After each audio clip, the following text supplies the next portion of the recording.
நான் பாதுகாத்துப்பேன். இருவருடைய சொத்து உலகத்துல யார் பார்த்துக்கொள்ள, அது நிர்வாகம் பண்றதுக்கு யார் பொறுப்புல மேனேஜரா இருக்காங்களோ அவங்க வந்து முத்தவள்ளிகள். முத்தவள்ளிகள் அந்தந்த சொத்தை வந்து பாதுகாத்துட்டு வருவாங்க. இவங்களெல்லாம் யார் மேற்பார்வை பண்ணிக்கிறது, சூப்பர்வைஸ் யார் பண்றது? அதுக்கு ஒரு வாரியம் வேணும். அதான் கட்டமைப்பு. அதுக்கு ஒரு வாரியம் உண்டு.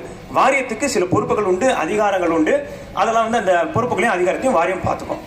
வாரியத்துடைய கட்டமைப்பு எப்படி இருக்கும் அப்படின்னாக்கா, எலெக்டட் ஒரு ரோல் வச்சு அதுல இருந்து ஒரு இப்ப இருக்கிற சட்டத்தை நம்ம அப்புறமா வர ஜஸ்ட் வாரியத்துடைய கட்டமைப்பு ஒரு மாதிரி இருக்கும். அது ஒரு சீஃப் எக்ஸிக்யூட்டிவ் ஆஃபீஸர் ஒருத்தர் இருப்பார். இப்ப இருக்கிற சட்டம் பிரகாரம் அவர் ஒரு முஸ்லீமா இருக்கிறது ஒரு கண்டிஷனா இருக்குது. சீஃப் எக்ஸிக்யூட்டிவ் ஆஃபீஸர் அவர் வந்து ஒரு எக்ஸிக்யூட்டிவ் ரெப்ரசென்ட் பண்ணுவார். அந்த எக்ஸிக்யூட்டிவ் ரெப்ரசென்ட் பண்ணி அவர் அட்மினிஸ்ட்ரேட்டிவ் ஆக்டிவிட்டி எல்லாம் பார்த்துப்பார். அந்த வாரியம் வந்து எலக்டோரல் ரோல்ஸ் மூலியமா வரக்கூடிய நம்ம பிரதிநிதிகளான எம்பிஸ், எம்எல்ஏஸ், முத்தவல்லிஸ், அப்புறமா வந்து வழக்கறிஞர்கள், பார் கவுன்சில் இருக்கக்கூடிய வழக்கறிஞர்கள், அப்புறமா நாமினேட்டட் மெம்பர்ஸ், இவங்க மூலியமா ஒரு கட்டமைப்பட்டு பிரிவு 14 வந்து ஒரு வாரியம் ஒன்று இருக்கும். அந்த வாரியம் அதுக்குரிய பொறுப்புகளை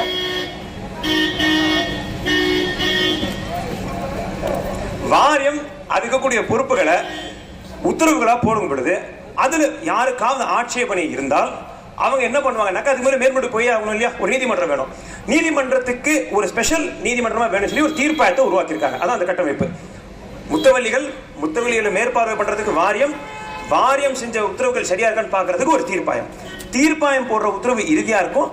அதை சீராய்வு பண்றதுக்கு மாத்திரம் உயர் நீதிமன்றத்துக்கு போவாங்க, ரிவிஷன் அப்படின்னு சொல்லிட்டு ஹைகோர்ட்டுக்கு போவாங்க, அது மேல மேல் சுப்ரீம் கோர்ட். இதான் வந்து கட்டமைப்பு. இப்படி இருக்கிறதுல எப்பயுமே ஒரு சட்டம் வரும் பொழுது அதுக்கு வந்து ஒரு ஆப்ஜெக்ட்ஸ் அண்ட் ரீசன்ஸ் சொல்லியிருக்கோம். என்ன நோக்கத்துக்காக இந்த சட்டம் வருது, அது என்ன, எப்படி அது வந்து அந்த நோக்கத்தை போய் சேர போகுதுன்றது இருக்கும். அந்த மாதிரி வக்ஃப் சட்டத்துக்கு இருக்கிற நோக்கம் என்ன அப்படின்னாக்கா, வக்ஃப் சொத்துக்களை பாதுகாக்கணும். அதுக்கு ஏதாவது பாதகம் உண்டாக்கினால் அரசாங்கத்துடைய ஒரு விளிம்பா இருக்கக்கூடிய அந்த வக்ஃப் வாரியம் அதை பாதுகாத்து நிவர்த்தி செஞ்சு கொடுக்கும் இருக்கக்கூடிய பிரச்சனைகள். இதான் வந்து வக்ஃப் சொல்லுடைய ஆப்ஜெக்ஷன் ரீசன்ஸ்.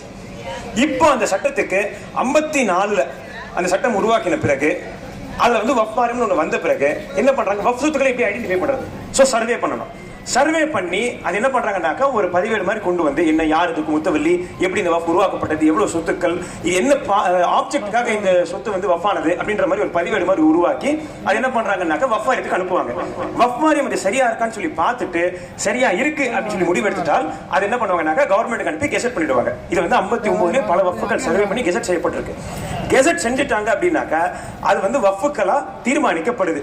ஒரு நீதிமன்றம் விசாரணை செஞ்சு அது வக்ஃப் இல்லை அப்படின்னு சொல்லி சொல்ற வரைக்கும் அந்த நோட்டிபிகேஷன் ஆனது இறுதியாக கருதப்படுது. இதுதான் இருக்கக்கூடிய சட்டம். இப்போ இந்த இருக்கக்கூடிய சட்டத்துக்கு ஒரு திருத்தம் வருது. திருத்தம் வந்து 8ஆம் தேதி இந்த மாசம் அமலுக்கு வந்துவிட்டது. அமலுக்கு வந்த சட்டப்படி இன்னைக்கு இருக்கக்கூடிய வக்ஃப் சட்டம் என்ன அப்படின்னாக்கா, அந்த சட்டத்துக்கு இப்ப பேரே மாறி போச்சு. யூனிஃபைட் மேனேஜ்மெண்ட் எம்பவர்மெண்ட் அப்படின்னு என்னென்னமோ இருக்குது. பட் ஆனால் எவ்வளவு தூரத்துக்கு அது போய் அது சேர போகுதுன்றது வந்து ஒரு கேள்விக்குறியா இருக்குது. உலமாக்கள் முக்கியமா இந்த சட்டத்துடைய சாராம்சத்தை புரிஞ்சுக்கணும்னு சொல்லி நான் வந்து ரொம்ப வற்புறுத்துறேன். ஏன் அப்படின்னாக்கா, இன்னைக்கு இதுதான் சட்டம். நம்ம ஆசைப்பட்டாலும் ஆசைப்படனாலும் இன்னைக்கு இதுதான் சட்டம். இந்த சட்டத்தை தெரிஞ்சுக்கிட்டாதான் அதுல என்ன நமக்கு பாதகமா இருக்கு, இல்ல அதுல ஏதாவது பாதகம் உண்டானால் அதை எப்படி நம்ம வந்து சட்ட ரீதியா நிவர்த்தி செய்யறது அப்படின்றத பார்த்துக்க வேண்டியது ரொம்ப கடமையா இருக்கு. இப்போ ஒரு வக்ஃப் அப்படின்றது இன்னைய தேதியில சட்டம் என்ன அப்படின்னாக்கா, ஒரு நபர் அவருக்கு சொந்தமான சொத்துன்னு சொல்லி விளக்கிட்டு அவர் 5 வருஷம் முஸ்லீமா பிராக்டிஸ் பண்ணியிருக்கார் அப்படின்ற பட்சத்துல ஒரு சொத்தை வக்ஃபா ஆக்கலாம். இது வக்ஃபுடைய டெஃபினிஷன். வக்ஃபுடைய டெஃபினிஷன்ல இதுக்கு முன்னாடி இருந்த பழங்காலமா இப்போ 200-300 வருஷத்துக்கு முன்னாடி ஒரு வக்ஃப் சொத்தா உருவாக்கப்பட்டிருந்தால் அதுக்கு என்ன பத்திரமோ என்ன ஒரு அடிப்படை ஆதாரம் இருக்கும், வக்ஃபா அதை பயன்படுத்தி வந்தது தான் ஒரு ஆதாரமா இருந்திருக்கும் இல்லையா. அதுவே ஒரு வக்ஃப்னு கருத்தி கொண்டது. அது இன்க்ளூசிவ் டெஃபினிஷன் இனிமே கிடையாது வக்ஃப்ன்ற டெஃபினிஷன் பொறுத்த வரைக்கும் இன்னி சட்டத்துல.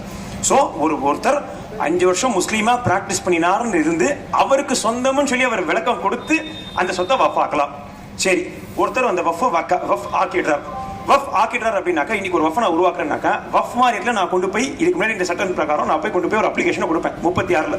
அந்த அப்ளிகேஷனை வக்ஃப் வாரியம் என்ன பண்ணும் அப்படின்னாக்கா, விசாரணை பண்ணி அதை வந்து வக்ஃப் பதிவேடுல பதிஞ்சுக்கும்.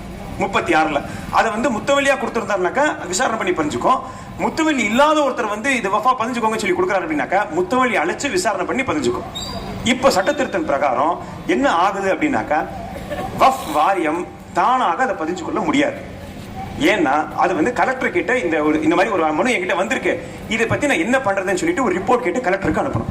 கலெக்டர் விசாரிச்சு இது அரசாங்க சொத்து இல்ல, இதை நீங்க பதியலாம்னு அனுமதி கொடுத்தால் பதியலாம், பதியக்கூடாதுன்னு அனுமதி மறுத்தால் பதிய முடியாது. இதுதான் இப்ப இருக்கக்கூடிய சட்டம். சரியா? இப்போ வக்ஃப் வாரியம் அப்படின்றது பழைய சட்டத்தில் இருந்தது எப்படி இருந்ததுனாக்கா ஒரு எலக்டோரல் ரோல்னு சொன்னோம் இல்லையா, இப்போ அந்த வாரியத்துடைய காம்போசிஷன் மாற்றப்பட்டிருக்கு. வாரியத்துடைய காம்போசிஷன் எப்படி அப்படின்னாக்கா, முன்னெல்லாம் எலெக்டட் மெம்பர்ஸ் வந்து எலெக்ஷன் நடக்கும். இப்போ முத்தவழிக்கு நீங்களா தேர்தல் நடத்திருப்பீங்க இல்லையா, போய் ஓட்டு போட்டிருப்பீங்க. இனிமே அப்படி இருக்குமா அப்படின்றது சந்தேகம். ஏன்னாக்கா இப்போ இருக்கக்கூடிய சட்டம் பிரகாரம் 11 மெம்பர்கள் நாமினேட் கவர்மெண்ட் செய்யும். அதுல 2 பேர் எம்பியா இருந்தது, இனிமே ஒருத்தர்.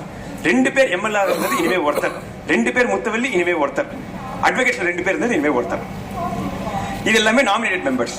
இந்த மாதிரி 11 மெம்பர்ஸ் இருக்கணும். பழைய சட்டத்திலேயே செக்ஷன் 14 வந்து ப்ரொவிசோல 2 உறுப்பினர்கள் பெண்களா இருப்பாங்க. அதே ப்ரொவிஷன் இப்ப புதுசா வந்திருக்கு. இப்ப வந்து புதுசு கிடையாது, அதே ப்ரொவிஷன் தான். இத புதுசா வர்றது எப்படின்னாக்க, அந்த 11 மெம்பர்கள்ல ஒரு மெம்பர் வந்து எக்ஸிபிஷியோ மெம்பரா ஜாயிண்ட் செக்ரட்டரி கேரக்டர்ல ஒருத்தர் இருப்பார். அந்த ஜாயிண்ட் செக்ரட்டரி கேரக்டர் தவிர்த்து பாக்கி 10 பேர் இருக்காங்க இல்லையா, அதுல 2 நபர்கள் வந்து முஸ்லீம் அல்லாதவர்கள் இருக்கணும். இது வந்து அந்த வக்ஃப் போர்டு காம்போசிஷன்ல இருக்கக்கூடியது. சோ ஆக மொத்தம் 10 பேர் கவர்மெண்ட் நாமினேட் பண்ணும். 11வது ஆள் வந்து கவர்மெண்ட் ஜாயிண்ட் செக்ரட்டரி கேடர்ல ஒருத்தர் இருப்பார். இதுதான் இதோட காம்போசிஷன். இவங்களுக்கு இருக்கக்கூடிய பவர்ஸ்லயுமே வந்து என்னெல்லாம் போயிருக்கு அப்படின்னாக்கா, வக்ஃப் வாரியத்துடைய பவர்ஸ்ல முன்ன ஒரு அறக்கட்டளையா இருந்தது அப்படின்னாக்கா சந்தேகம் வரும்.